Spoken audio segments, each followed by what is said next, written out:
Welcome to Reality NSFW deep dive coverage of Survivor Season 41, Episode 3. Is Yep. that Yeah. correct?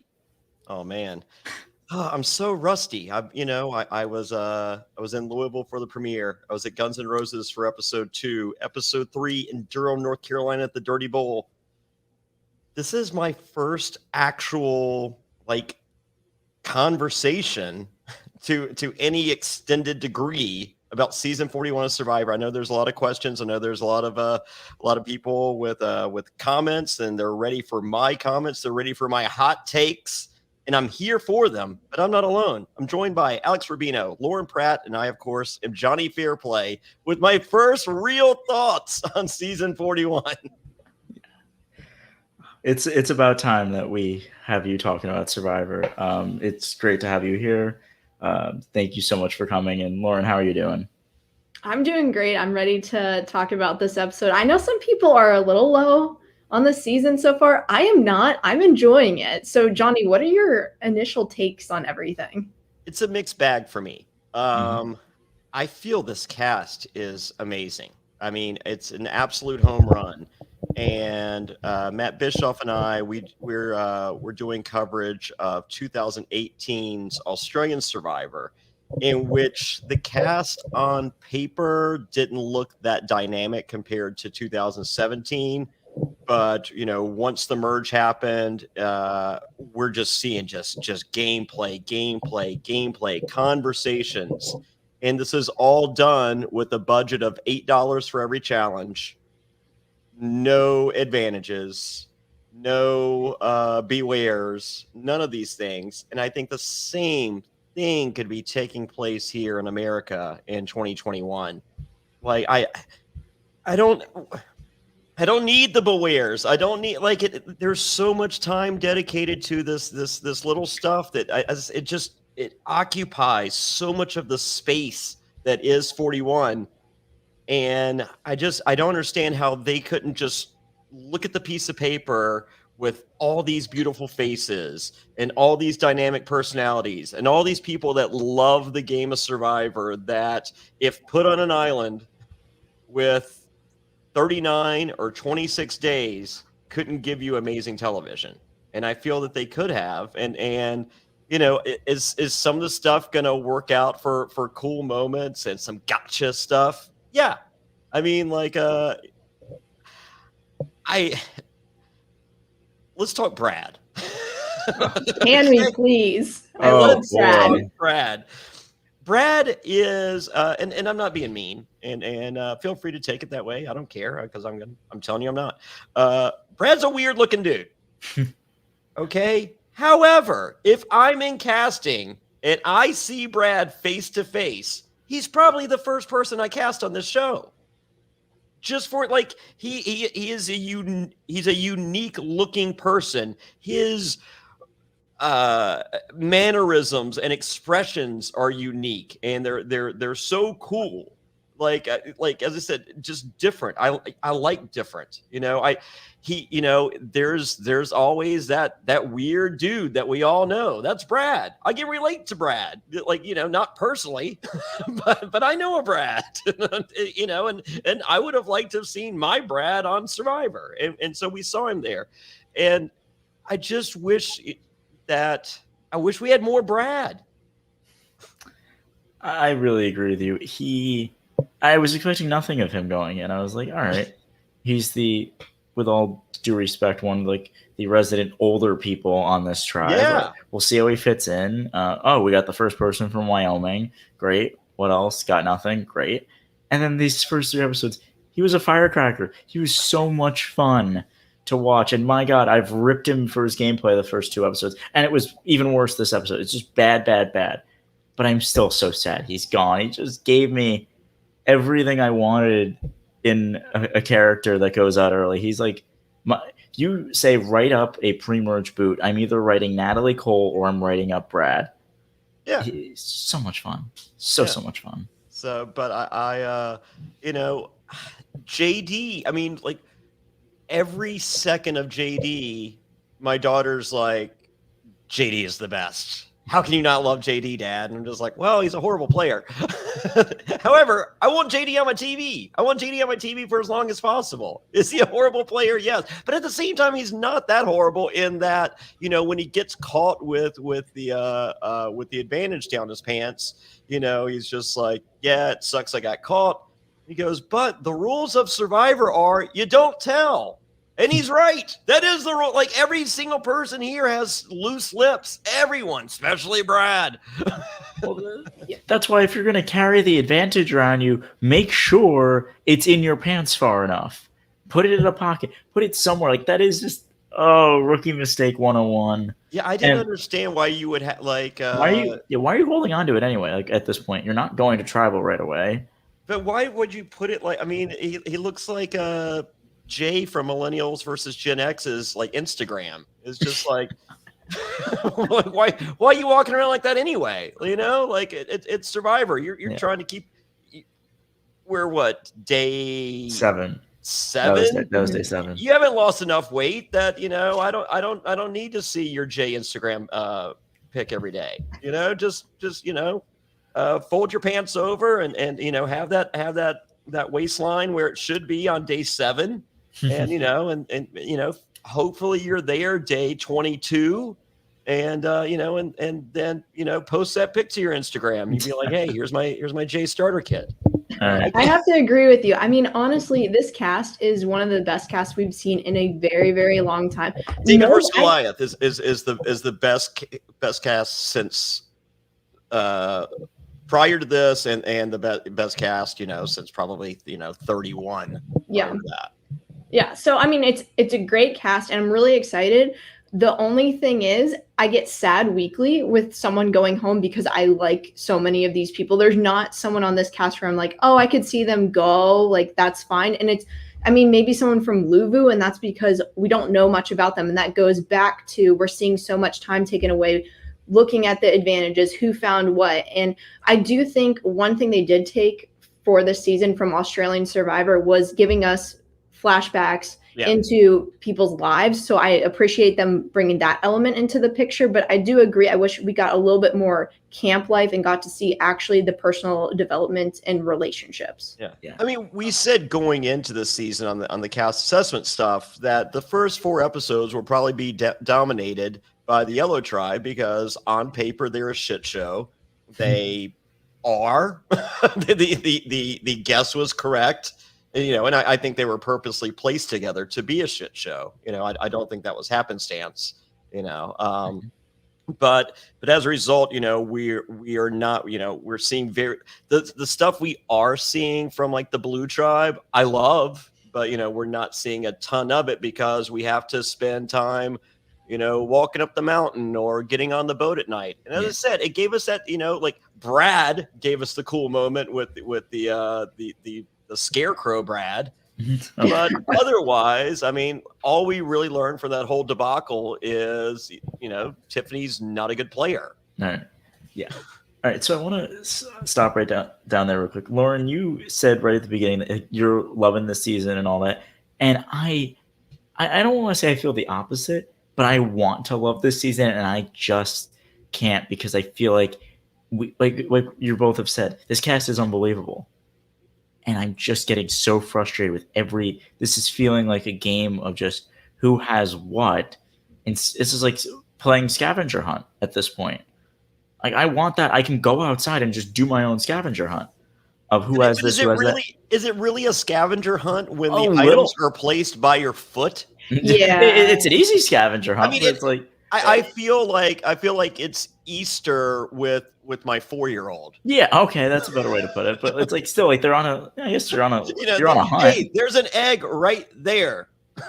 Find it. But I appreciate what they did though, in the essence of making it so Brad could find it because we got more Brad out of it. So that part was great because I think it was planted for him to find because everyone else was nowhere near it. I mean, we don't know when they plant these, obviously, but it was for Brad to find, in my opinion. Well, early riser Brad, the last one to get up. Yeah. Early bird gets the worm if you're the last person to get up. Yeah, exactly. So we're talking about this. I was kind of when I was rewatching the episode, before the immunity challenge, you want to know how many minutes I counted of like actual a little bit of strategy that wasn't related to an advantage, that wasn't just people finding things? Like about a minute or two. Sure. 2 minutes of the first half of the episode. Yeah, I mean, like as this cat, like come on, like, let's talk about the little people that like that are like Jeannie as literally gotten seconds of airtime in 3 episodes. Yep. You know, and Matt, as if you listen to our post show coverage with the recap with Alex Trias and Matt the Beard Bischoff, Matt doesn't like Jeannie. I like I think Jeannie's a poor sport. I like that. I'm a poor sport. I can relate. I love the very overly emoting yes, no, like when Brad's like, remember he said those words. She goes, yeah, like oh my god, like Jeannie. I'm just like, did you just steal a little piece of my heart because you got it, girl? But I would rather. I mean, I get we did get that moment in Brad finding the 1/3 of the immunity. That's it. I'm okay. Like I'm anti any advantage. Like I think if your cast is this good, you don't need anything. And if you want to do one immunity idol per tribe, I can live with it. I don't like it, but I can live with it. And then just have nothing rehidden. Once it gets played, it's just done. That's it. That I mean, as I said, I get it when you need it. I mean, like if you have season what's Hustlers Heroes 35. Yep. I mean, that season needed some help. I get it. Ghost Island needed some help. So you got some good you have a few good people, but the cast as a whole not spectacular. I mean, season 38 or Ghost Island for me was handicapped in the fact that I felt like the entire season was built on the showdown of Dom versus Chris Noble, and we never got it. I mean, it was that we finally got the chance, and then it was and it was like you have you go for the big fireworks display, and they're building up, and then it's like a Roman candle at the end. Like, oh, all right, well, guess that's our finale. Because they made it seem like it was going to be some type of epic showdown towards the end of the game, and it absolutely was not the case. Yeah, it was just like we're getting rid of Chris Noble. Right. Are you guys cool talking about the advantage that doesn't have a name? I'm just calling it the boat advantage for now, where all three Tiffany, Brad, and Sydney find it. None of them really read the envelope. They just are like, ooh, advantage. I open. Tiffany gave it a half an ounce of thought. Brad didn't even read the envelope, I know, and Sydney didn't really read it either and was like, ah, crap. But they have to get on a boat in the middle of the night, in secret, supposedly, and go to this island, and if they don't, they lose their vote. What did you, before we get into the semantics of what they had to do, what did you guys think of the whole sneak away from camp thing? I don't think it's that difficult to sneak away from camp. So especially in I could not imagine sleeping on the beach. I mean, and that's what people apparently just the conditions of Fiji are so much kinder than so many other locations in the past. Like in Pearl Islands, if you didn't have your bamboo a foot off the ground with the breeze from the ocean blowing away the mosquitoes, you would just be destroyed by not only the mosquitoes but the sand fleas would just make your life completely miserable. And we've seen just year after year now, they just sleep on the beach. So I think with that, at any time, you can sleep wherever on the beach. And it's not a big deal. So, if Brad sleeps to himself just a little bit, he can sleep to himself just a little bit more. And that's, it's not really just this glaring thing. Where's Brad? Where's Brad? I agree. It didn't seem like it was that difficult for them to get on the boat. But I do want to point out with Sydney, she was very bold to go pick that up because she picked it up in front of people. She saw it and didn't want anyone else to get it. So I think that was bold on her part. Tiffany, we still got the confessional from her. Like, mind you, if I was not around other people, I wouldn't have told them. So I think Tiffany had Yeah. And it's real easy to say that you wouldn't when you did. I mean, like, JD explained, like, I wasn't going to tell you because that's the rule. But we didn't see how close Evie was, though. That's my only thing. Evie could have been in, like, feet of Tiffany finding that. That's the only thing we don't know. I do genuinely think Tiffany would have at least tried to not tell anybody. Maybe, but if she could have. I think she might have eventually, but I do think she would have had the dilemma in her head: do I, don't I? Maybe she does. And for the record, do I think Tiffany's a horrible player? Yes. Would I have cast her? Yes. Oh, yeah. All right. So the three of them get to, I don't even know whatever island this is. The edge of extinction. Probably the edge of extinction with the sugar shack. Oh, good Lord. Yeah, you're probably right. All right, so they get to the... This is Ghost Island. All our relics have come back to... Yes. They get to Ghost Island number 50 at this point. And they have a true prisoner's dilemma this time, where if all three of them choose to steal their vote, they all lose their vote. If they split, those who chose steal a vote get a steal a vote advantage. Those who chose tarp get nothing. And if all three of them pick tarp, they all get a tarp. I have a question. How is it that so many people know what a prisoner's dilemma is? I mean, I've learned it in like high school and college classes, like economics classes. We talk about that stuff. I'm not sure. Yeah, I mean, how'd you learn about it? I just have heard about it. I mean, it's common for me, but I get it. I don't think if someone didn't know what that was, they would just be looking like, what is happening? I guess, but I feel like it's also like if you ever look at like puzzles or logical puzzles, that's usually one of the first ones you get. Yeah, I've never heard that phrase before the premiere of Survivor. and then they're all like, and I fashion myself a pretty smart fella. And then like, there's like 8 people. They're like, oh, it's the prisoner's dilemma. And I was just like, oh, wow, there's 8 people on this cast that are apparently smarter than me. I've just heard about it. That's how I knew. As I said, like I didn't think that phrase was as common. I mean, and I don't think it's as common as like. Once again, I think they did an incredible job of casting to have 8 out of 18 people know what a prisoner's dilemma is.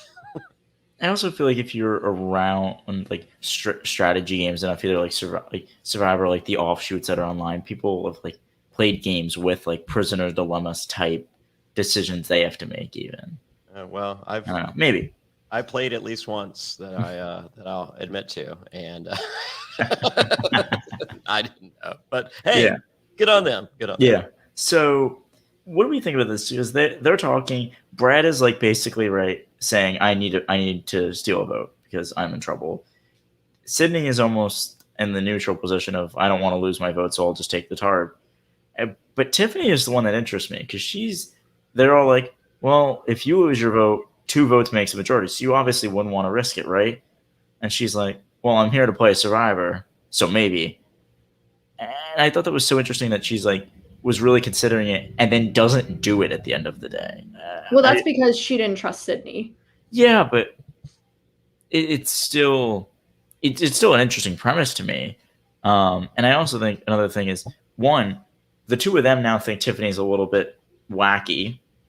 Shady, shady, little like erratic, and just which pretty much I think not someone I want to play the game with in any kind of swap or merge type. For sure, and I think everybody on her tribe already thinks that of. Oh, yes.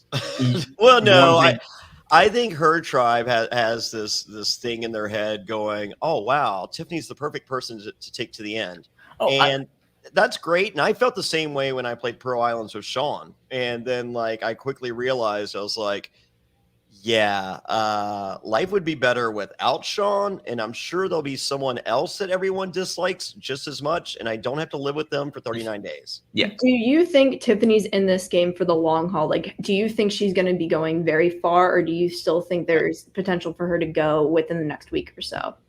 I think she goes sooner than, I think she goes in the next 3 weeks, maybe. I don't, as I said, I feel that enough people have their pluses and minuses just in life that I think that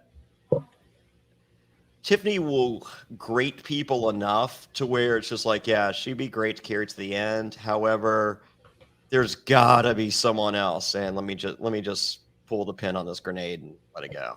Well, I think that's a good thing with the 26-day format. Then It's not 26 days is still forever. Yeah. I'm sure it is, but I'm saying maybe you can say to yourself, "All right, it's only." I'm not 26. saying that to myself. Yeah. There's no way. There's no way. I'm on the side that I think she is in it for the long haul because I think she's at least aware enough where she's like, kind of knowing what kind of position she's in, and is going to try to play hard, but also the other players are like, oh, she's just going to get a little paranoid every time we go to tribal, but as long as we calm her down, we're fine. So as long as you agree to do what she wants to do, even if it's the bad play, no way. That's a horrible player to align with. I didn't say I Well, I don't that's think what she happened. is, but I think the players are going to do that. Of hey, there's no way she wins the game because she changes her mind 9,000 times, and then won't be able to take credit for anything. I think Liana is now saying she didn't get done what she wanted done, and I think Liana is going to take a stand and get what she actually wants the next go around. Yeah, that's fair, but is it worth alienating Tiffany? Yeah, we'll see. Who knows? I mean, genuinely, who knows? But yeah. So yeah, basically to recap, I think the first half of the episode up to the challenges, the three of them find that boat advantage. Brad also finds the idol, the three-way idol that Jeannie finds out. And what I find interesting is that, like we had last week of like JD confiding in Shan, Ricard saying, "Oh, Shan's my number one." Who does Brad tell about both of his advantages to? Shan. Yeah. Damn, like she has a spell on that tribe, it seems. She has 3 number ones on that tribe. Yep.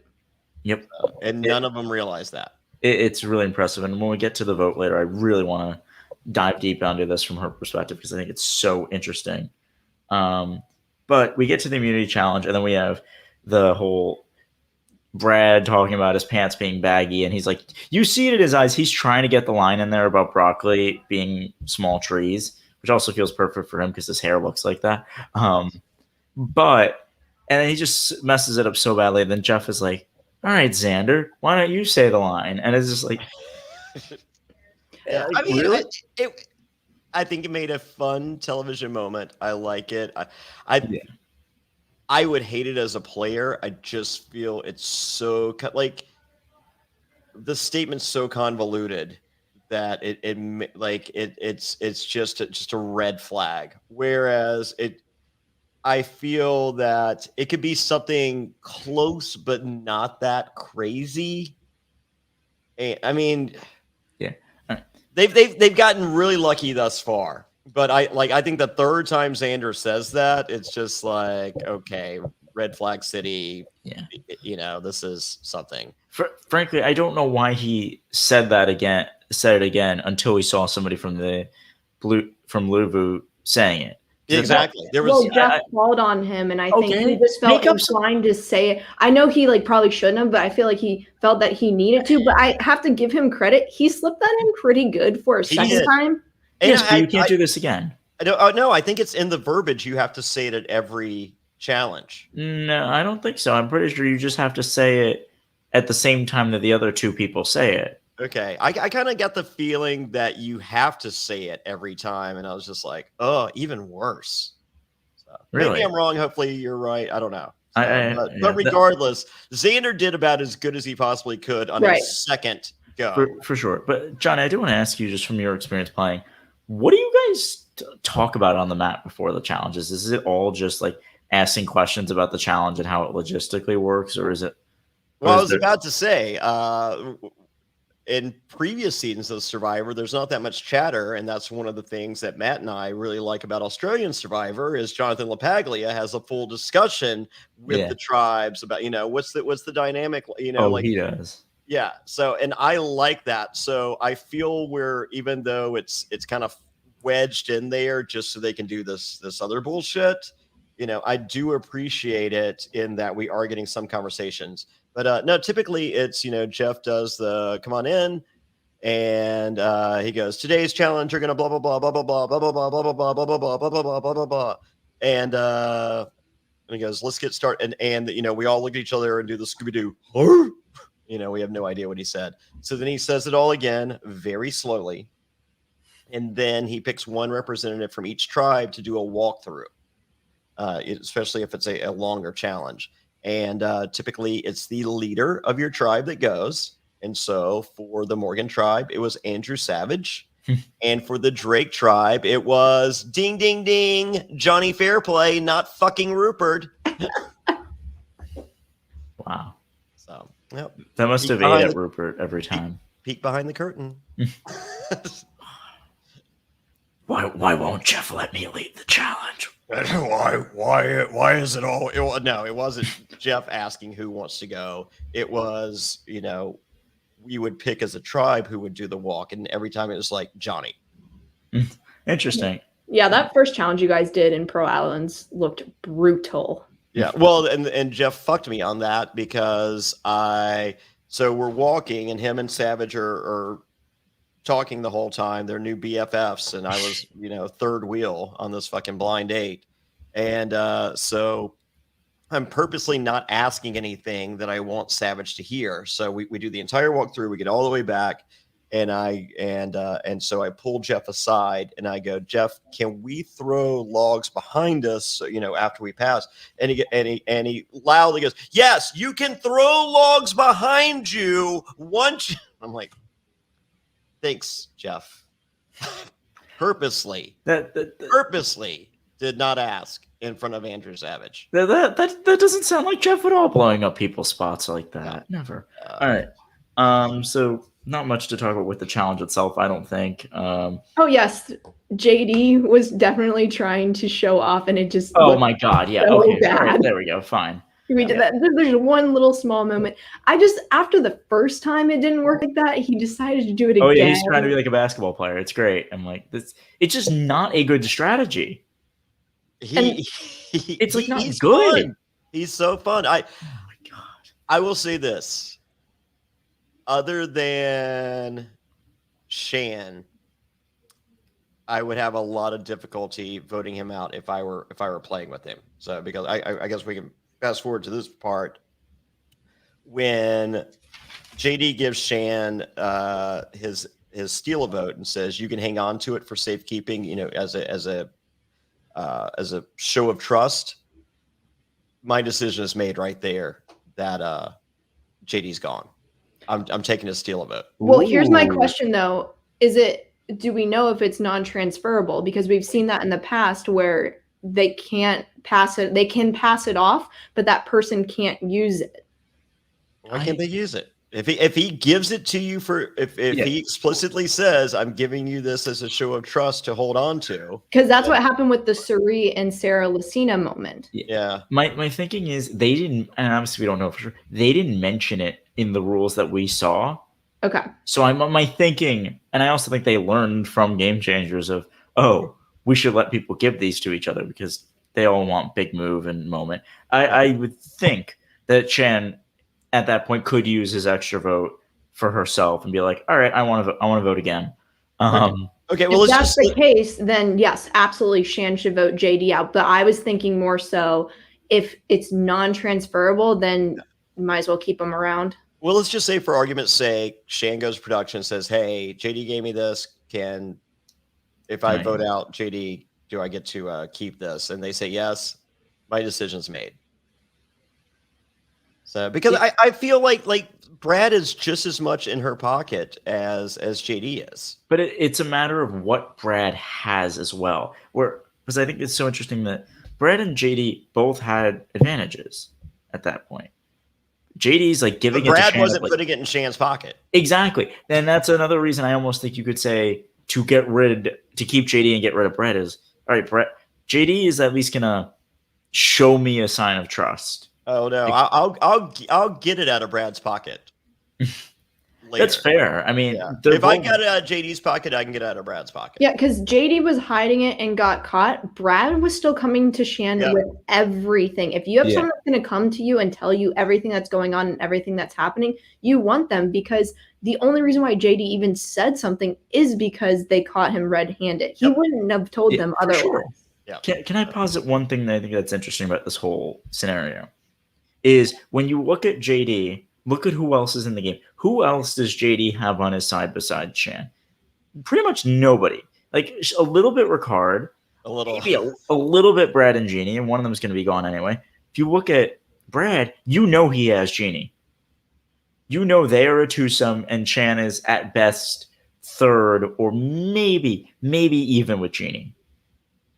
I think she's ahead, but I think Jeannie Yeah. just happened to catch Brad finding that idol. I think Shan's ahead. Because we said that Brad was her closest ally, but Brad, we never heard Brad say that Jeannie was his closest ally. Yeah, I'm pretty sure he did. No, I thought he said that was Jeannie's confessional. No, I'm saying, but I thought he said as well. I thought he said She's that my Shan number was one. his number one.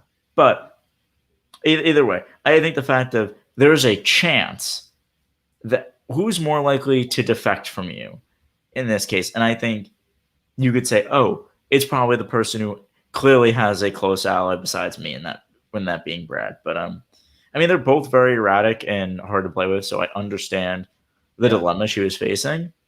But I think Shan could talk Brad into getting rid of Jeannie. Yeah, that's my thing. That's another move I think you could have done, and thank you for bringing that up, Johnny, because I really want to get there. You take out Jeannie. Ricard is very happy. JD is happy because he's still in the game. Brad is happy because he's still in the game. Yes, he's a little sad that he's lost Jeannie, but I think you can smooth that over with him. And then you have Brad to yourself. You really have Ricard to yourself, and you have JD to yourself with JD's extra vote. Yeah, that to me would have been the play. And I think maybe she has a relationship with Jeannie that we don't know about.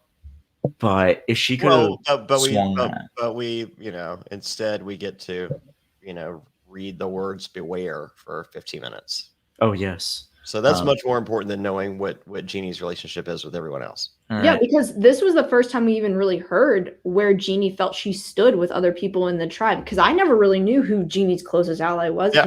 She never got a confessional about it. Yeah.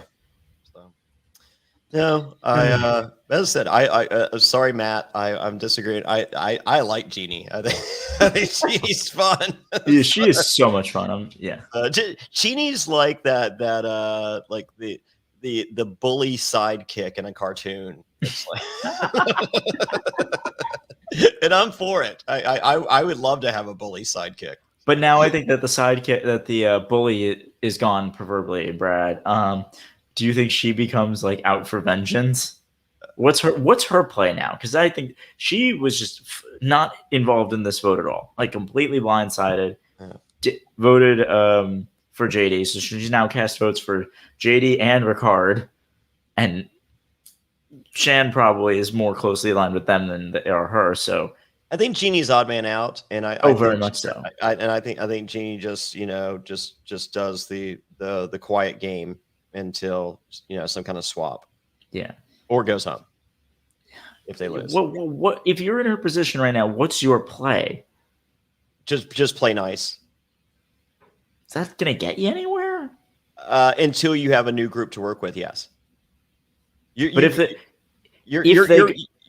proven odd man out. So the best thing you can do is just sit back, like on Australian Survivor 2018. We saw Brian make his move early, and Matt Rogers called him, and we're a few episodes into the merge now, on our coverage at adfreeNSFW.com. If you'd like to become a patron, go to adfreeNSFW.com, and you can watch along with us each and every week. We watch a new episode and then do a podcast about it afterwards. And we've seen, like, since the merge, that there are like these little mini alliances taking big shots, and none of them are approaching Brian because Brian got caught. And so, he just has tunnel vision of just, I'm not doing anything wrong. Don't look over here to try to do anything wrong. I'm just going to keep my head down until it's time to do something right. I agree with you, because look at this.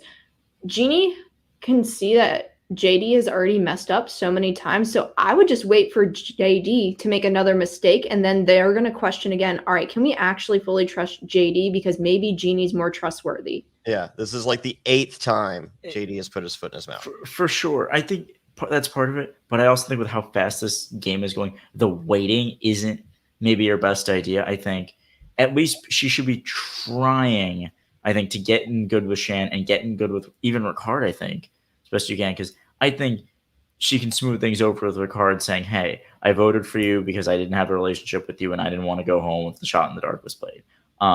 Smooth that over. And I think she knows that Ricard already had a little bit of distrust with JD earlier. I think if she can capitalize that, her and Ricard could make something out of nothing. I don't think it happens, but I think that's probably her best play. That and, like you said, playing nice and just trying to skate by. Yep. So Nasir. Yes. Let's get to Nasir. Yes. Nasir didn't look that great. Episode 1, potential problems. Episode 2, we can't live without Nasir. This guy is the best. There is give the guy the $1 million. It is game over. He is the most popular guy in the Blue Tribe. He's going to win everyone else over as well. There's nothing that can happen bad in Nasir's life until the beginning of episode 3. Oh my God. When that conversation with Sydney about getting rid of Danny, and then Sydney went right to them. She had no issue doing in front of him. Oh my God. No issue. He's sitting in the background. Yes, we're here talking about you. Just wait. What I find interesting is that we've had everything about Nasir from the perspective of Sydney. Every episode, and I'm like, I wait till we get to the ratings for Sydney because I am not very kind to Sydney. I think this is just not very good. The way she's playing. Preview for the next episode doesn't look well for her, but either way, Sydney can do no wrong with me. When she finds that advantage and she walks off and half her butt cheeks hanging out, I was like, I'm giving you 500,000 right now. You want to play for the other half? Let's go. Oh, Johnny. Yes, I watch the show very differently than most.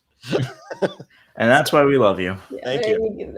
That's what you do. But the thing about it is, I think Sydney's just a bold player. She's a little bit outspoken. She's not afraid to spill the beans if she thinks it's going to benefit her. Will it benefit her? We'll see. I am kind of thinking it's not going to. I think if anyone goes and gets close with Nasir, and Nasir goes, you know what, I'm going to flip the script and try and get rid of Sydney if I get that opportunity. But I still think their tribe's going to keep winning until the merge, because I don't actually think they're going to swap.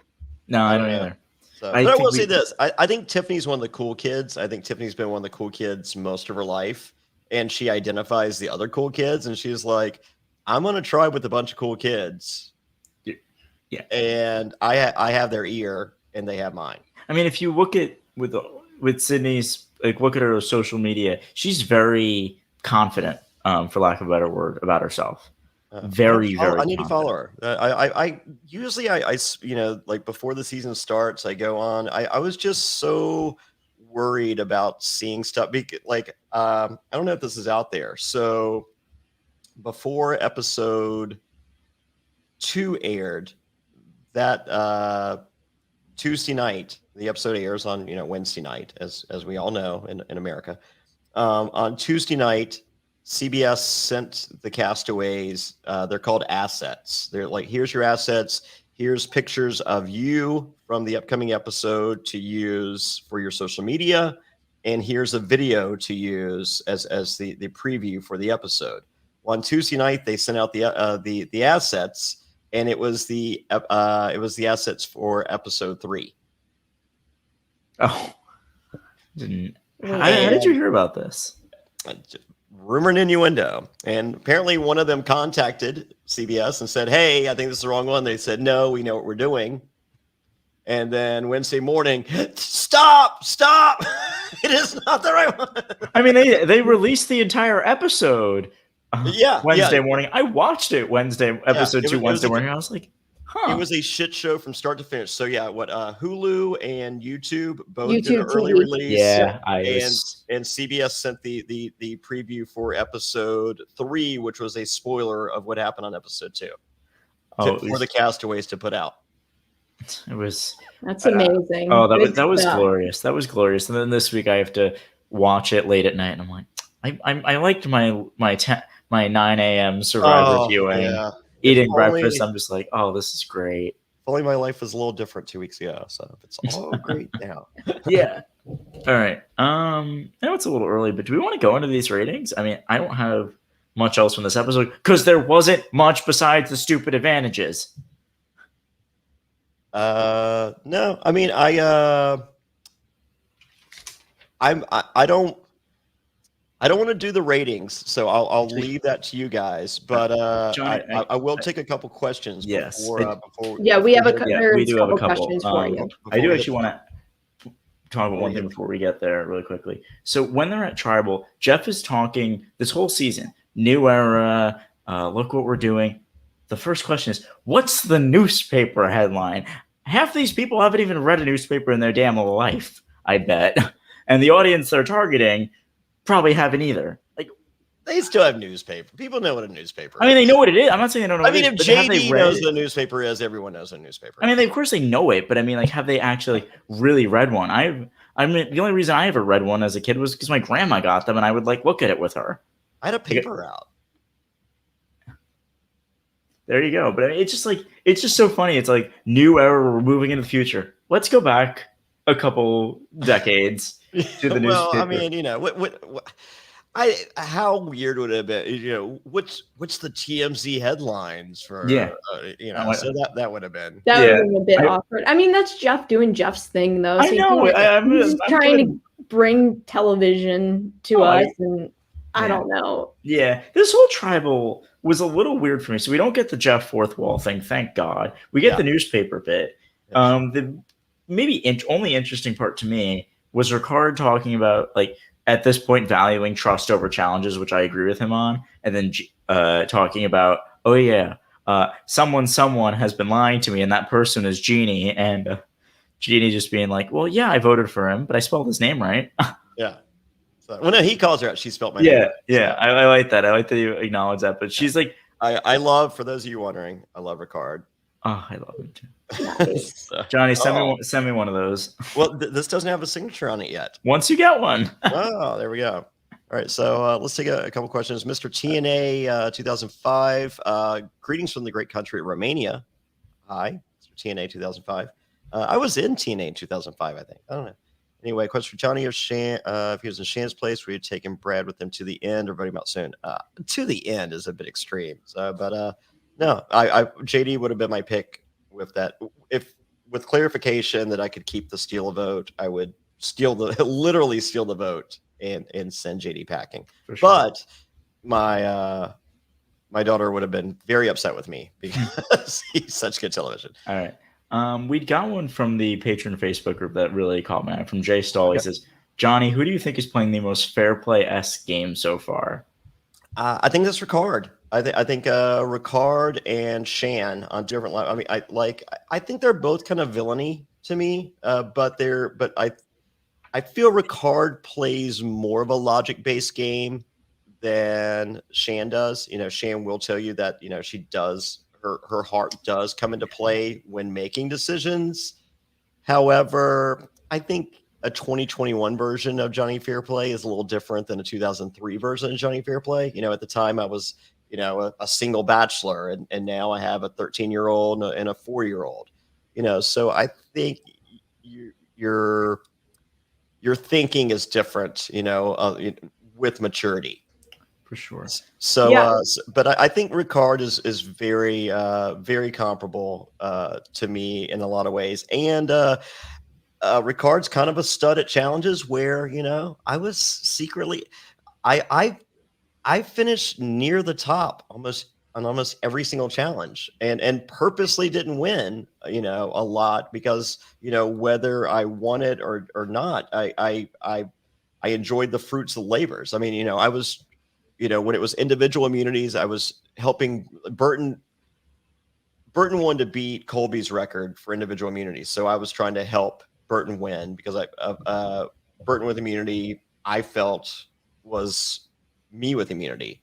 And then on rewards, you know, where as many as I wanted to win and I won plenty, you know, if I didn't, they took me. So, you know, or you just pretended your grandma was dead.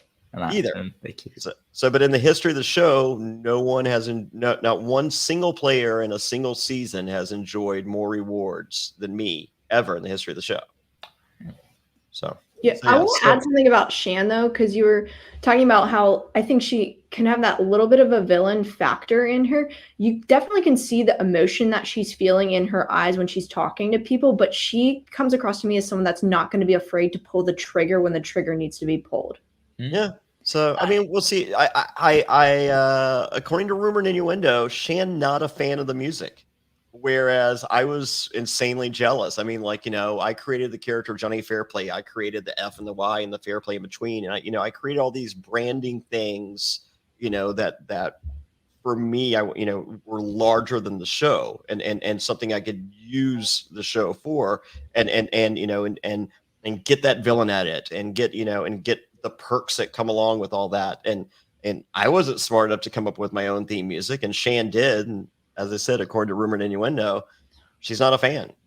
What's so tough with this season, I think, with Modern Survivor as a whole, is they're casting people who are so likable and so kind and like want to play the game. So we really don't have a villain. So it's like hard to compare somebody to you, Johnny, with all due respect, because none of them really are the villain. The closest person to a villain is maybe Sydney so far, in my book. I like her. I mean, I do. I like her too. I think Ricard is villain. The looks and glares. Go back. Like, I would just stare at Rupert and be like, ugh. Like, everything about you disgusts me. Everything. You're how great you are compared to all of us. And then Johnny, I'm the best. My island, my adventure. I mean, it's just like, and then whenever Lil would just talk, I'm like, So no, I think Ricard has the looks and the smirks, and I'm here for all of them. Johnny, what do you mean you don't like when I talk? I'm so nice. Nope. I do think a villain's going to come out. I don't think anyone has fully done it yet, but I definitely think some people are on the season noting that, hey, I'm going to pull this big crazy move and I might come across as a villain for doing it and own it and love it. Well, we shall see. I mean, I could see Ricard doing something like that to an extent. I could maybe see even Evie trying something like that, frankly. But Shan is a bit tough because I think Shan cares. Like, obviously, they all care about each other, I think. But we're seeing even in this episode, Shan is wavering so much back and forth with the two tribals she's gone to. And fair enough, she's had tough decisions. But I feel like if you're talking villain, I think she's just like, no, I'm going to cut this person. I'm going to like it. And she, with all due respect, isn't that. She's a great player, I think. But that's not the game we're seeing. So I definitely think Ricard or Sydney are closer to the fair play game, but I don't think any of them are close to you yet. Yeah. So Bob Wright says there are winners at it happening yet. I feel like of the early spotlighted players, I feel like it's Ricard, Shan, Evie, and Nasir are the four people that have, and Nasir is not like the. I think JD's in there, but I think. I feel like one of those is going to be like a mid-season edit, and the others are here for the long haul. So and hopefully it's hopefully JD is a whole season thing, because as I said, I'm here for good TV, and I think JD's great television. Well, what I think we could be seeing at this point, thinking back to HHH a little bit, where we had one tribe, the healer tribe, completely dominating, and at the merge they had all 6 of them there, and then you had the heroes and hustlers at smaller numbers, but their smaller numbers combined beat the bigger tribe. I think we could see that here as Luvu, as Yasa and Uwa continue to lose, and I think they both could lose one more challenge. At least Yasa almost certainly will. They could be at a point where they're at like 3-4, 3-3, and Luvu's at 5 or 6. And they could all just try to take out the Luvu people one by one. And I could, with the almost lack of an edit they're all getting, with the exceptions of Sydney and Nasir, I think you could just see them being picked off. Maybe not one by one, but pretty close to that early merge, because Erica's got nothing. Heather's got literally nothing. Yeah. In 3 Run weeks. for it. I think Luvu is going to self-destruct themselves. Yeah. Even so, when you do get to the merge, I think some of them are going to be really antsy to vote one another out. And I think we could see that happening, where if someone came to them with a plan of wanting to get rid of so-and-so from their original tribe, I think some of them would be all for it. Yeah. And then they just pick them off afterwards. Right. What if they do actually throw the challenge? Because we see in the preview for the next episode, Deshaun is approaching people about throwing the next immunity challenge. Danny doesn't like it. He's like, I've thrown a challenge. I'm an athlete. And all that. What do you think? Should they and will they? Are my two questions for the both of you. I wish I'd thrown a challenge before we did. So I was very happy to throw a challenge. Would you have still gotten rid of the same person if you threw the challenge earlier than you guys did? No. I mean, speaking with Burton on the Patreon, the smart move would have been to lose one of the early challenges, if not the first. Like, the first one was so mentally exhausting, but it did give us some momentum. So maybe the second challenge, lose Sandra right at the gate, and then we have the advantage going into the next few challenges. Just strength and power wise. How is Survivor different if we lose Sandra Diaz-Twine in episode 2 of Survivor Pearl Islands? That is, I don't know. Ask Australian Survivor; they can answer probably better than I could. Well, they're going to have to deal with Sandra now, so we'll see how that goes. Good luck. Australian Survivor, they didn't listen to your pitch that you and Wendell did with having the tribes where it's half U.S. versus half Australian. I think we're working our way there. I would love it. I hope that they do that in a future season. I think it would be amazing. The crossover would be incredible, and so many people would tune in for it. Yeah. I think step one was adding Australian Survivor to Paramount Plus, to introduce the larger audience. So I think we're doing baby steps. I think, but you would want to go over there and play their game, correct? Yeah. I want to play with Jono. Yeah, but I do think if they did it, they would have the Australian group come to the U.S. because they think they. I don't think so. I think because we don't need them; they need us. I agree. In their head, and they're wrong. They don't need us either. But they don't. I think we're too arrogant that we don't need them. Oh, I almost think Jeff would want to do it because then he could be like, "Look, no. I'm the boss of the international players now." I could see that. I don't know. I got the opposite. I think we're too big because they're Australian Survivor. We're Survivor. I mean, that's fair. We're not U.S. Survivor. We're Survivor. Yep. We're bigger than them. I think that would be also interesting because if you go over there, you could have a decent amount of the players be like, oh, if I go over there, maybe Jeff won't call me back again. And how many of them think that? Obviously, you don't. I know you don't. You don't care. But no, I do care. But I don't like. I think you could go there and come back. I don't think if. Like, I got asked to do Surreal Life back in the day. And back in the day was when you did Surreal Life, like that was the last check you cash in reality. Like that was on your way out the door. And I'm just like, well, I ain't done. So I ain't going. But then it turned into you do Surreal Life to get your own spinoff. I'm like, hey, whoa, wait a second. I'm over here. Yeah, I think if you went over there and played that, they would have people come back again on the U.S. side 100%. Yeah. And I think we're going to get, just like the challenge is doing, I think we're going to get some returnee stuff on Paramount Plus. The only other thing, too, is you would, from the U.S. Survivor standpoint, your tribe would need to be a little stacked in terms of physicality as well. Well, that's why Wendell and I cast the cast that we did. I mean, I got Tommy Sheehan, I got Wendell, I got Sari, I got Sydney from Karong. Yes. Who else? I had some stronger players, and then me. So I snuck in me to. I don't even know who my Australian equivalent is. Like I thought it was Dirty Harry, and then I talked to him, and he's 6'2" and 220 pounds. I'm like, nope. So, but Shawnee's U.S. equivalent is Sari, so I want that matchup there. Oh, great matchup! That would be awesome. So all right, maybe I don't have a. I mean, I guess the Golden God, just me and him. You win a winner. Nice.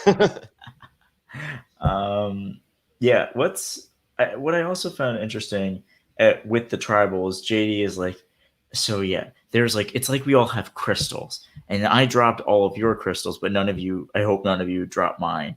Is that almost like, do you think that helps him in almost continuously admitting and almost reminding people, hey, I screwed up. Now, please don't screw me over, even though I tried to screw you over? Or would you want to be more like, never mention my mistakes, and hopefully they forget about it. I think it works for his game. Okay. So, like, Mr. TNA 2005 writes, we saw JD playing like a rookie. What would be Johnny's advice for the first 5 days of playing Survivor? So it's a case by case basis. So, like with me, I'm not tugging on heartstrings this early. So because I would like to believe that I would be in a more of a power position than playing on my heels. So, but with JD, he's younger than the show. He's young and dumb because, when we're young and dumb, we make mistakes. That's what we do. That maturity is a word for a reason, because you gain wisdom. And, and JD's not there with wisdom yet because, he's 20 years old. I get it. So, but no, I for JD that, and as I said, for everyone, it's a case by case basis on what you play. So, with me, I'm making big moves early. That's my game. Yeah. I'm coming out guns blazing.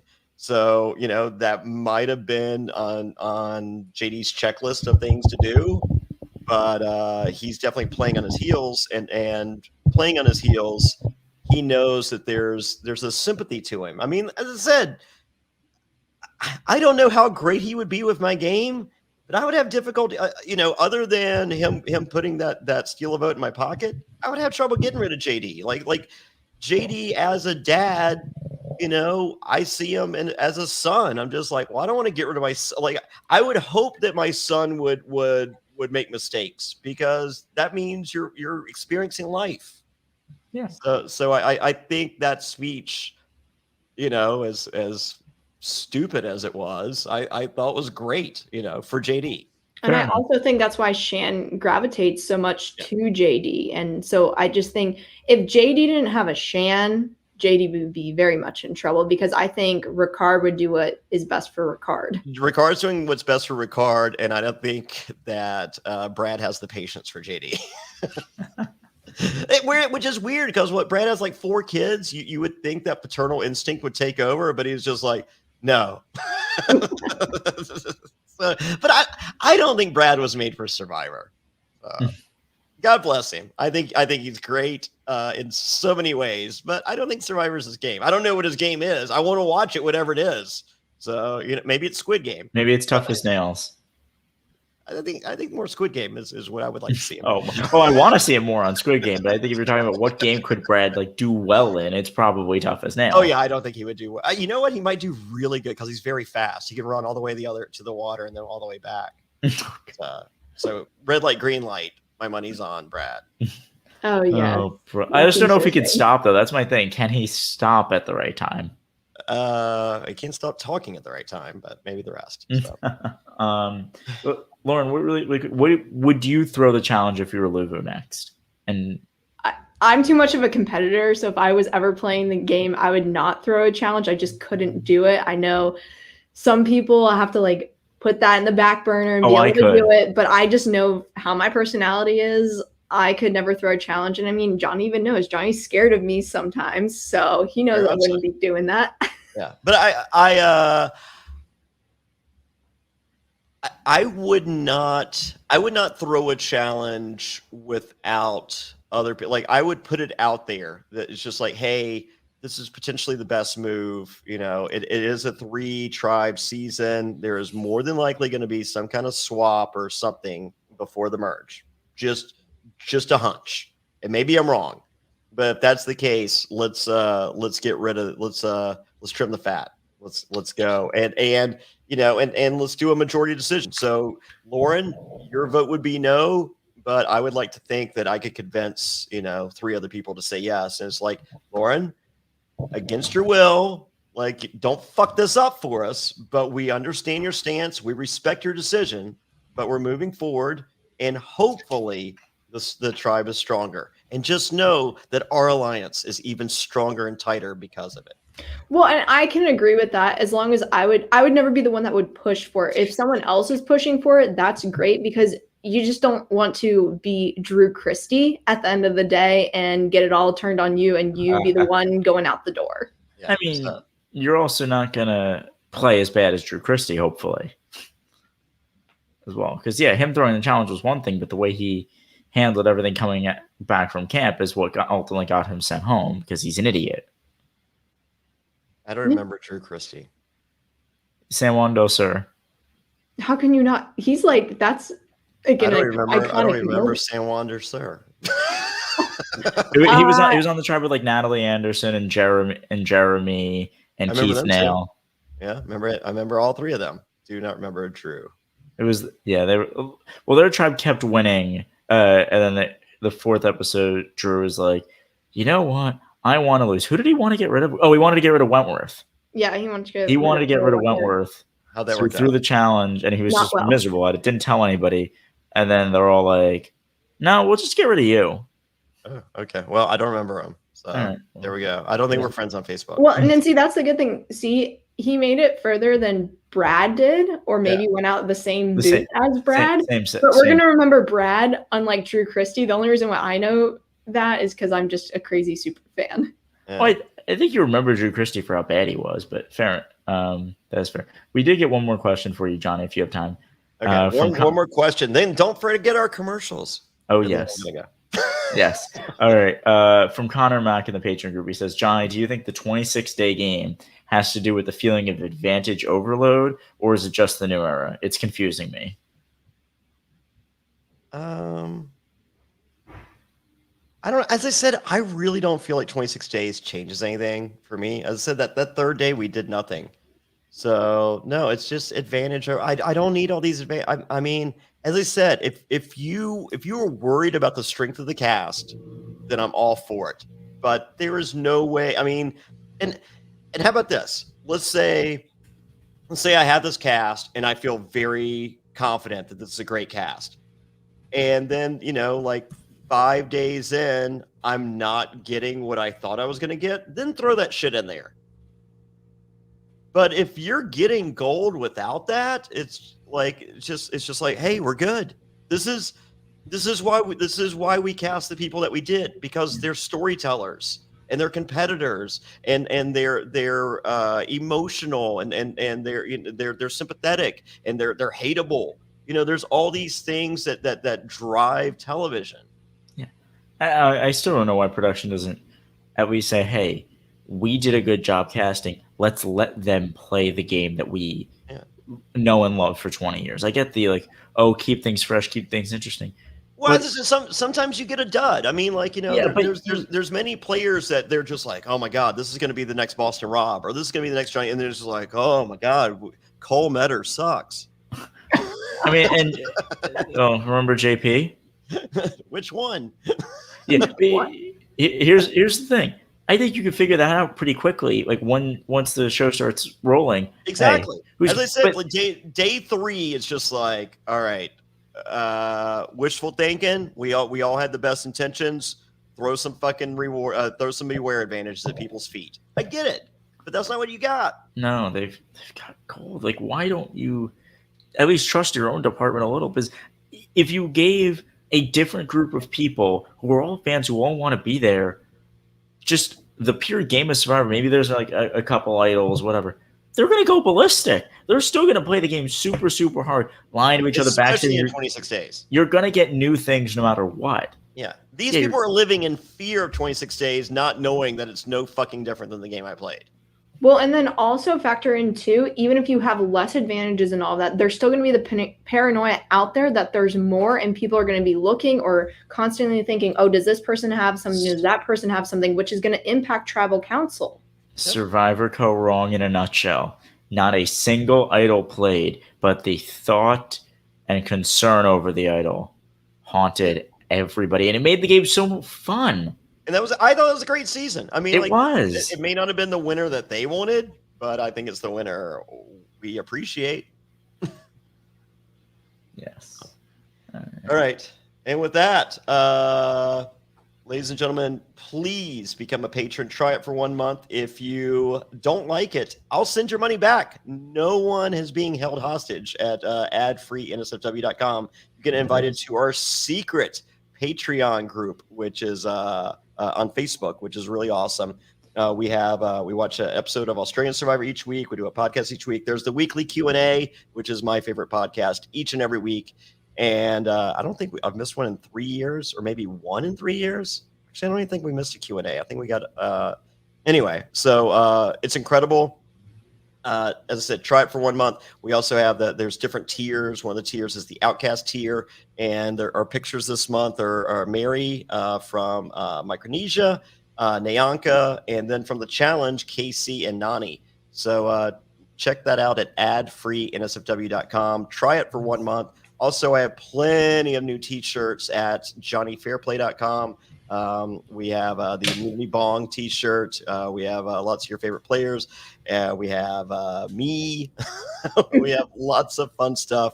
Go to JonnyFairplay.com. No H and Johnny t-shirts at JonnyFairplay.com. Check that out. And of course, check out our sponsors. And as far as the post-show recap podcast that comes on every Wednesday night right after the episode, East Coast time, 9:05 Eastern, I will be on the show this week. Yay! I am not anywhere. Woo! So as far as upcoming shows, I have a few to announce. Probably I'll announce next week on the podcast, but I can say this. October 25th, I'll be in Worcester, Mass at Rascals Club in Worcester, Mass.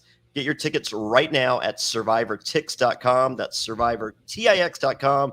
Join me Wednesday, October 25th in Worcester. And then that Saturday night, I will also be at Rascals DJing for their big Halloween event.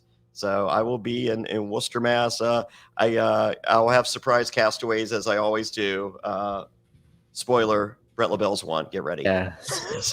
So go to survivortix.com. And man, you guys are kick. I was listening to you guys with Brett last week. Listening to the first podcast the week before that. Loving the deep dive stuff. Keep it up. I'm so happy to finally talk Survivor. It's taken me 3 weeks, but I'm here. I'm loving it, and keep doing what you're doing. And I'm going to keep doing what I'm doing. Thanks so much, Johnny. It was awesome to hear your perspective on Survivor this week. Awesome. So, hey, quick commercial, and then you guys come back with the ratings. All right.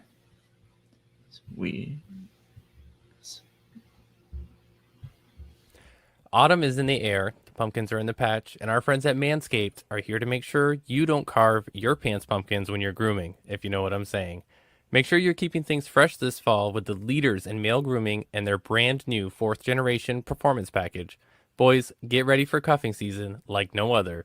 Ready to take the leap into fall with Manscaped? Join the 2 million men worldwide using Manscaped by going to manscaped.com for 20% off and free shipping with promo code SURVIVOR. Now listen, I have had my fair share of mishaps in the past, and going into Halloween, the guys like to dress scary. The girls like to dress inviting. And as a result, you're bound to get your pants down if you do things right. Well, you don't want a big bush down there. You want those things freshly trimmed, shaved so perfectly. Don't use a razor. Go to Manscaped. It's the only way, or you will not be getting treats, but only tricks. It's time to bundle up with the Manscaped Performance Package 4.0. Inside this package, you'll find their Lawnmower 4.0 trimmer, Weed Whacker ear and nose hair trimmer, Crop Preserver ball deodorant, Crop Reviver toner, Performance boxer briefs, and a travel bag to hold your goodies. First off, the new Performance Package 4.0 includes the new Lawnmower 4.0. And if you're looking to cozy up this fall, this trimmer is essential. Their 4th generation trimmer features a cutting-edge ceramic blade to reduce grooming accidents thanks to their advanced skin-safe technology. It also gives you the ability to turn a 4,000 LED spotlight on and off when needed for a more precise shave, plus it's waterproof. I hate shaving in the dark. That 4,000 LED spotlight, perfect. But the Performance Package 4.0 also includes the Weed Whacker to chop your worst weeds up top in your nose and ear. So you use the Lawnmower 4.0 for your rear, use this for your ear. This nose and hair trimmer uses a 9,000 RPM motor-powered 360-degree rotary dual-blade system to provide proprietary skin-safe technology, which helps against nicks, snags, and tugs in those delicate holes. Seal the deal with Manscaped's liquid formulations, the crop preserver ball deodorant. Everyone knows pumpkin spice lattes and ball deodorant go hand in hand. That's all they're talking about at Target these days. It's crazy. Then after trimming the pumpkin patch and whacking the leaves, give your balls a boost and use the Crop Reviver. Manscaped even threw in 2 free gifts to their Performance Package 4.0, the Manscaped Boxers and Shed Travel Bag. You see me on the road, I have the Manscaped Shed Travel Bag with me everywhere I go. Get comfy on the home and on the go this season. So get 20% off and free shipping with the code SURVIVOR at manscaped.com. That's 20% off plus free shipping with the code SURVIVOR at manscaped.com. Make your balls a priority this fall. Choose Manscaped. Your balls will thank you. Promo code SURVIVOR. I've been trying to cut down on carbs, sugar, and unhealthy food and realize I basically can't eat anything anymore. I mean, I used to love eating that delicious cereal, but I can't. But wait, I can, thanks to Magic Spoon.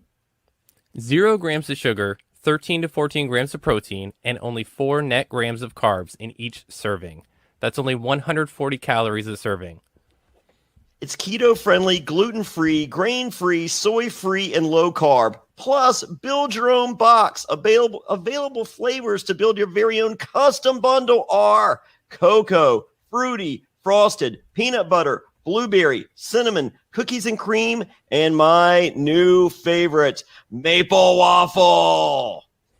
Magic Spoon just recently brought back 2 super popular flavors, cookies and cream and maple waffle, just like you're talking about, Johnny, permanently. When these flavors were first introduced for a limited time, they sold out extremely quickly. You should make sure to get these again and try them for the first time. They're delicious and indulgent. Every morning I wake up, I look into my cabinets. All I have is Magic Spoon cereal. I have all the options, and I'm like, I'll do a little bit of I'll mix some cookies and cream with a little cinnamon, maybe cocoa and peanut butter. But oh man, that maple waffle just by itself is just something so spectacular. Hey, they're perfect not only for breakfast, but that guiltless midnight snack. So go to magicspoon.com/survivor to grab a custom bundle of cereal and try it today. And be sure to use our promo code SURVIVOR at checkout to save $5 off your order. And Magic Spoon is so confident in their product, it's backed with a 100% happiness guarantee. So if you don't like it for any reason, they'll refund your money, no questions asked. Remember, get your next delicious bowl of guilt-free cereal at magicspoon.com/survivor and use promo code SURVIVOR to save $5 off. And thank you to Magic Spoon for sponsoring this podcast. All right. Well, thank you, Johnny, for those ads, and let's thank Johnny again for coming. But Lauren, are you ready to rate all of these lovely, lovely people? I'm ready to talk about everyone. Not that we haven't already talked about them enough, because I just want to go back to the cast is so amazing. I am in love with each and every one of them, and I just want to see a little bit more from some of the people we haven't gotten much from, because I'm sure they can deliver as well. Oh, 100%. All right. So let's start with the tribe that won, that hasn't gotten much to talk about. It's good old Luvu. Starting with Danny, I gave Danny a 6. I dropped him from the 7 I had him at last week for the only reason of he's at least on people's radar of Target. Like, I know Nasir doesn't have a ton of power right now, but the fact that Danny's on his radar at all isn't the best sign, but I still think he's in a good position, relatively good position. We don't have much from otherwise, so that's why I'm at a 6 for him. What say you, Lauren? So I have Danny at a 7 because he has someone in Sydney that was fully transparent with him, came to him with information that Nasir dropped Danny's name, so therefore making Danny suspicious of a Nasir. And I do think the tables could eventually get turned if Danny has a conversation with Nasir and they say, you know what, let's go for Sydney instead. So I think Danny sits in an okay spot, even though his name was dropped by somebody. For sure. I completely agree with you there. let's go to the person that I think is in the best spot of anybody on this tribe, actually, and that is Deshaun. You want to start with Deshaun, Lauren? Yeah, Deshaun gets an 8 from me. Ooh. I think we didn't see much, obviously, from their tribe or anything, but just Deshaun is somebody that people seem to want to work with and seem to trust. And I think Deshaun is going to bide his time and figure out who he wants to fully align with and be in their corner. And I think he's going to be a good player to watch out for. We just haven't seen enough from this tribe to fully know, but I don't think he would be the first person to be targeted at all. I think there's at least 3 people well below Deshaun, and we'll get to those people, but he's sitting in a great spot. Okay. I gave him the highest rating of anybody on this tribe, and that was a 7 for me. I can't give him an 8 yet because I don't think he's playing a great game without going to tribal once. I don't really know what he's made of yet to really give him an 8 or a 9. I think the thing wanting to throw the challenge next, if he really broaches that subject, it really comes down to the reception from the tribe, who he tells, who finds out about it, how sly is he with it, and does he get his way? Does he get the challenge thrown? And if it does, do they get out whoever he wants to get out? I think there's so many variables at play where his game, I think, right now is very good, but this move could either strengthen it or just plummet it to the ground. So that's why I'm at a 7 with him. I have a lot of hopes for him. I think he can be great. He's one of my preseason favorites, and with good reason, clearly.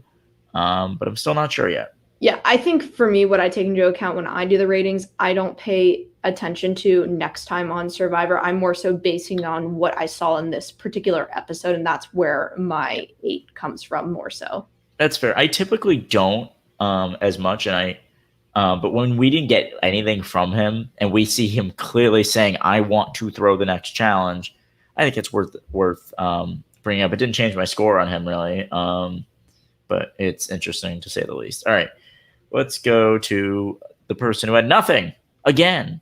I think she has the second least amount of confessionals in the season, if not the least, with good old Erica. I mean, she's still at a 5 for me. I have nothing. Yeah, there's not much to say. It's a 5 for me as well. We don't know who she's even aligned with or anything, so you can't give her anything more or less because we just don't know anything. Yeah, she's like in the majority of 5, so I guess like good on her, it seems, but again, we don't know. All right, the other person we have nothing from, but is good old Heather. Same here for me. I have her also at a 5. What say you? Yeah, same. Still have Heather at a 5. The only good thing that we do see is that Heather and Erica are part of the conversations, so they're at least mixing and mingling with people in their tribe. Yeah, and I think if we go back to the secret scene that we got last week with Heather trying to target Sydney, I think, and maybe Erica has ideas too, but I think we're seeing that Heather is aware of maybe the position that she's in of like, hey, I'm by far the oldest person on this tribe. I may be an easy boot, so let me try to put it on somebody else, and lowering my threat level at the same time with the whole saying she had a dream and saying that that Sydney stole her torch in her dream. It was very funny, but I also think can serve to her advantage a little bit. We shall see. But so we just talked about the people who got nothing. Let's talk about the 2 people who got everything and have had everything on this tribe, starting with my boy Nasir. So Nasir's a little bit tough for me at the moment. A little? Because it's difficult because last week he looked okay. This week I'm like, ooh, I'm a little worried. I think Nasir picked the wrong person to pitch Danny's name to. I think had he gone to maybe someone such as Erica or Heather, you could have formed a little alliance there. But I think Sydney was just the wrong person because she's going to tell any and everyone what people are saying, and she's not afraid to do so. So that's why I have to give Nasir a 4 for, I think, in my opinion, picking the wrong person to throw a name out to. That's more than fair. I give Nasir a 3, frankly. He's on the outs, completely on the outs, as of now. When 5 people are talking on a 6-person tribe, you're not there. They're talking about you almost certainly, which isn't good. I give him credit for being self-aware enough to realize that, but it's the oh crap, I shouldn't have said that after saying it, instead of like not saying the thing in the first place. And I don't fully understand why Sydney's the person that he thinks confiding in would work to. Maybe it's the thing of, I feel like Erica and Heather are more like warm to him, whereas Sydney seems more standoffish and like not liking him that much. We saw the first episode, she was the one making comments about, oh, Nasir's sketchy. Second episode, it's her saying, oh, he's okay. And I think maybe he's almost trying to oppress her in a way by giving her this info, but completely reading the room wrong there. And I love Nasir, but I could so see him going next. So that's why I'm at a three for him. And then on the Luvu tribe, the last person we have is Sydney. And I have a lot to say about Sydney, so I'll let you start, Lauren. So I'm going to drop Sydney to a 5. I appreciate a lot of things about Sydney. I think she's bold, and I appreciate boldness in a player. She was not afraid to go and grab what she thought was going to be an advantage. She didn't read the beware part, which is a little bit problematic, but she got on the boat, did what she needed to do, and figured out who she thought maybe she could trust from that, where Brad is now gone. And she was saying, I hope Brad got something. So that's not really going to necessarily help her down the road. My thing that scares me is she went and told that information about Danny's name being dropped from Nasir in front of everybody else in the tribe. And I think that should have been a one-on-one conversation that she had with Danny. And we'll see if it works out, because I'm just concerned that Danny could have a conversation with Nasir and then the vote could get flipped on her and she could be the person voted out. Yeah. I gave Sydney a 4, and I feel generous with that. The only reason I didn't drop her more is because I think Nasir is in a slightly worse position than she is. I didn't like a lot of, like, I like that Sydney is bold from a character perspective. I think she gives me entertainment, but I think she is way too overconfident right about now. I think her telling everybody what Nasir told her is a sign of overconfidence to me. It's the, oh, this guy is on the outs, let me just bury him. And sure, could it work? Yeah, but then who's going next? Usually the person who's throwing out all the names. Whereas I think, again, missing, like you said, missing a golden opportunity to solidify things with Danny. Like, remember in the first episode, she went to Deshaun one-on-one and told him what Nasir said. And I think that was good. But now it's almost like she's talking just to talk, I think, at this point, and to have fun. And maybe she's bored, not losing. Not losing at all. And I get it. But it just feels like she's way too erratic for me. And giving her a 4 is generous, because I think if Danny thinks it will through, he can probably pull Nasir over. Him, Deshaun, and Nasir could probably even get Erica and Heather over and be like, all right, let's just get rid of Sydney. She's saying everybody's name. Let's stop this. So she's definitely the second most vulnerable on that tribe for me, and that's why I have her at 4. All right. You ready to talk about Yasa? Let's do it. Let's do it. Let's start with the star of the first 2 episodes, and I don't think got a second in this one. That's Evie. Well, I'm okay with that, because that's somewhat of a good sign for me. If you see them highlighting episode after episode after episode, I get a little concerned that they're not going to fully make it all the way to the end. So for me personally, Evie sitting right at a 7, solid spot. I feel confident that Evie knows what's going on in the game and has good alliance members right now in Liana and Tiffany. Yeah, I'm giving Evie an 8 just based on where I had her last week. We didn't get anything from her. She still has really good relationships with all 3 people left on her tribe, especially even, and then Xander doesn't have a vote, so the women have full control over this. So I think Evie's in a great position. Maybe a little talking too much, but having their tribe win and I think giving her some downtime can really help her make inroads with the 4 remaining. And if they get to a merge or even a swap with 4 strong at this point, I know that sounds a little weird. I think she can be running the show very well. So I'm looking forward to seeing what we get from Evie. All right, let's move on to probably her tightest ally in Liana. I'm giving Liana a 7 still. I think Liana is probably truly Evie's number 1. And I think when you're the number 1 of the power player, Liana is the only person who's right about being Evie's number one, in my opinion. I think that suits her well. I think she's aware of the position she's in. She's trying to play hard. She's aware of like the mistakes she's making in terms of not seeing things or not pushing hard enough, which I like. And I think she's got a sneaky side to her. I really think you let her on her own. Maybe if like at some point she either tries to get Evie out or Evie gets taken out, Liana could make some waves, I think. Well, that's exactly why I'm giving Liana an 8, because she does have a sneaky side to her. We can see it coming out a little bit, and I think Liana is self-aware to know when to cut ties with people, and I think Liana is going to set herself up in a position where she's going to have full control of this game at some point.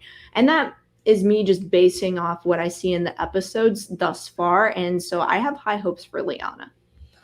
Yeah, I mean, she was somebody preseason I liked a lot, but I don't know if I could see winner. I'm getting turned around. I could see Liana impressing a lot of people, even at 20 years old. I think she can get it past the jury and say, hey, you know what, give me $1 million because I kicked all your asses and you didn't even see me coming.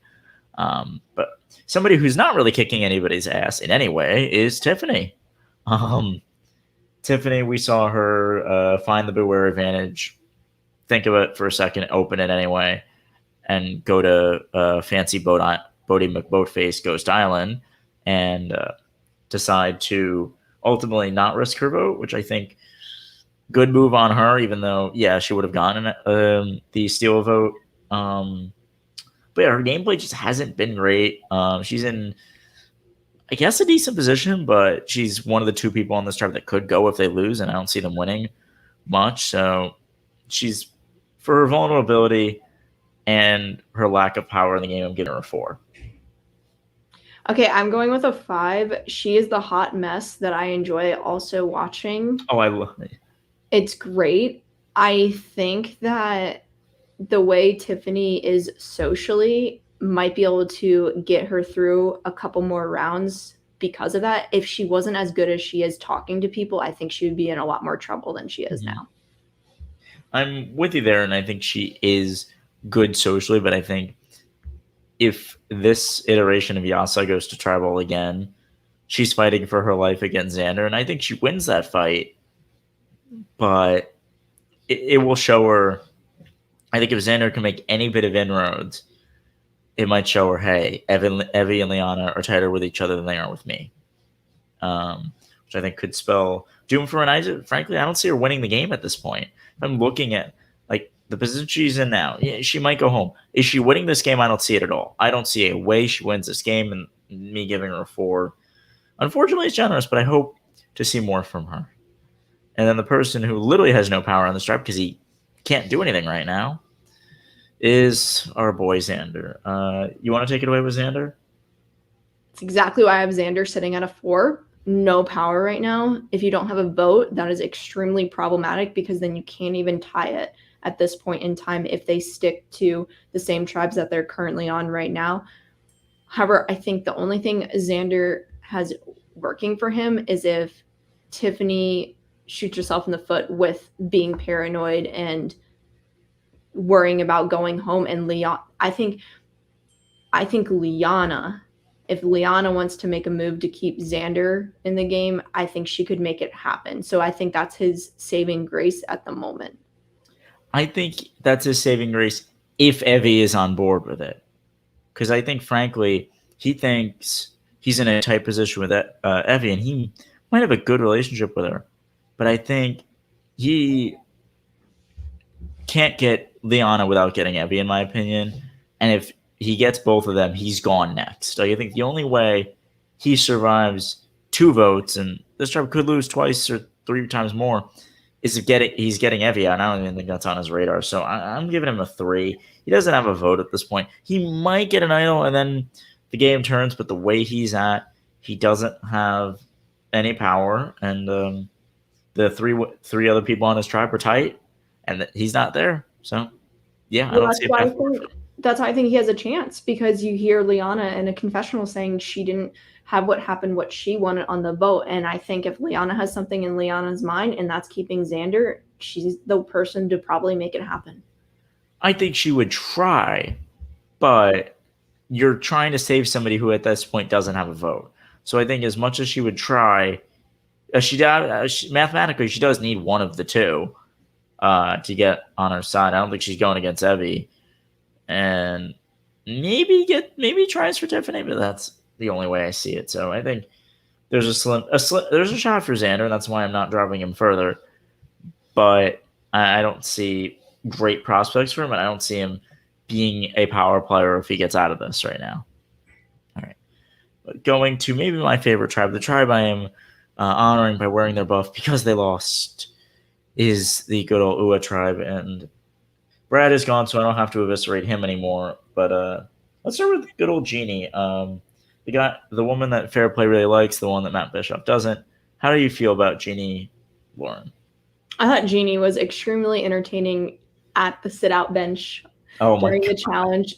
Great TV. Was totally here for it. Shining moment for Jeannie. I'm worried for Jeannie because I think if they lose, Jeannie's gone, and that's exactly why I am putting Jeannie at a 4.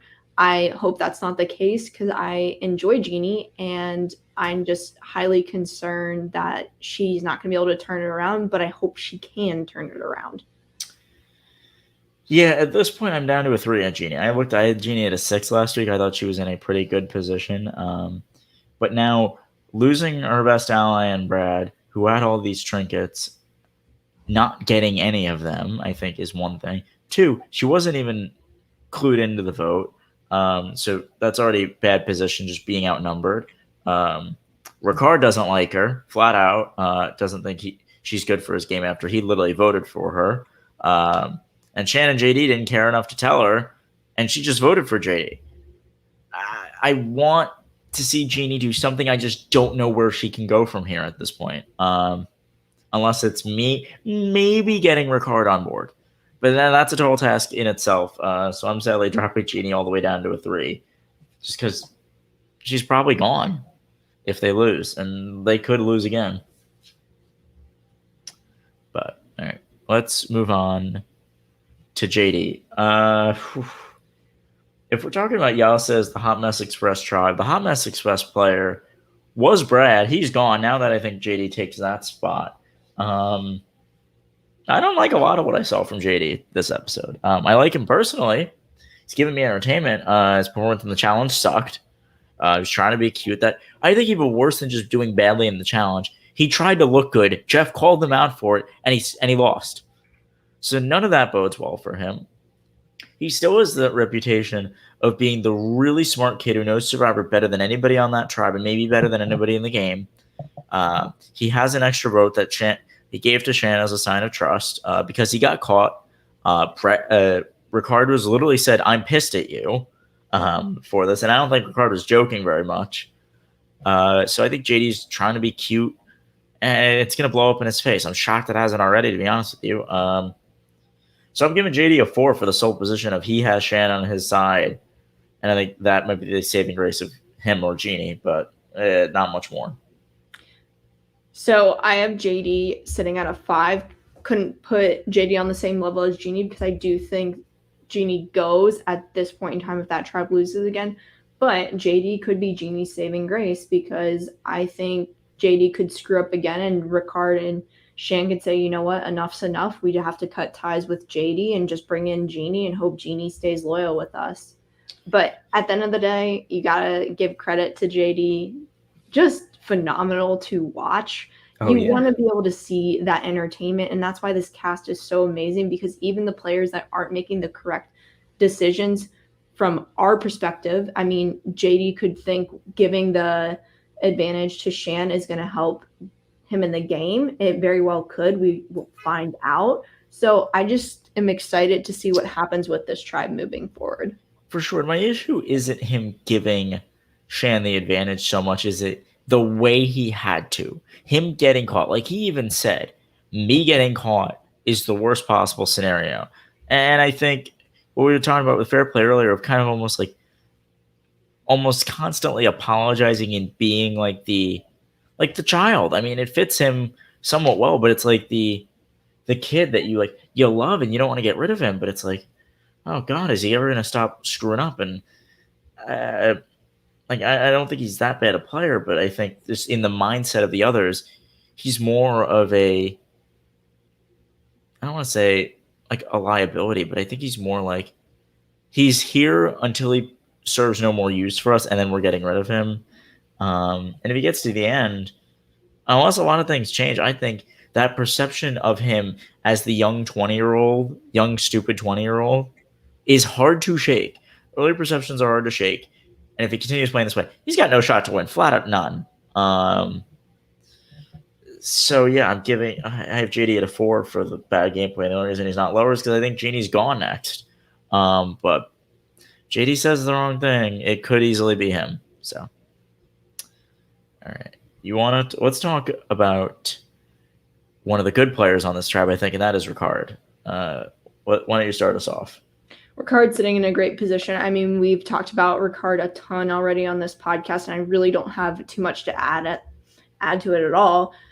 Ricard for me sitting at a solid 7. I am not worried about Ricard. I think Ricard has a very good read on individuals, and I do think that Shan's going to remain in lockstep with him. That is fair. I think I gave him a 6, and I'm just looking at like my notes. The only people you and I have agreed on so far are Herika and Heather, who have nothing. We gave them 5s for having nothing. Everyone else we are differing on by only like a point or two. But I think that's interesting to point out. Ricardo's only at a 6 for me because I think he thinks Shan is his number 1.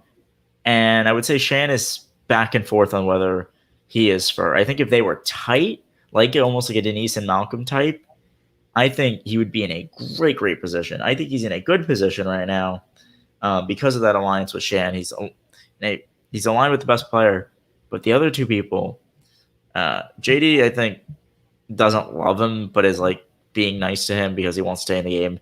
And it's been clear there's no love lost between him and Jeannie at this point. And if Jeannie gets any hold on the game, who is she trying to target? Probably Ricard. So the fact that I think Ricard is being considered isn't good, but I like a lot of the moves he's making so far, and I think he's got a lot of potential. So he's a 6 for now, but can definitely go up. And then lastly, it's the Mafia Pastor, who may or may not like having her own theme song. It's Shan. I'm keeping Shan at a 7 for the sole reason of she, I think, you can argue, made a pretty good move, getting rid of Brad and keeping JD to her side with the extra vote, and having maybe a really, really strong ally and having 2 out of 3 people on your tribe be that like really, really strong number 1 ally. My concern is the indecisiveness.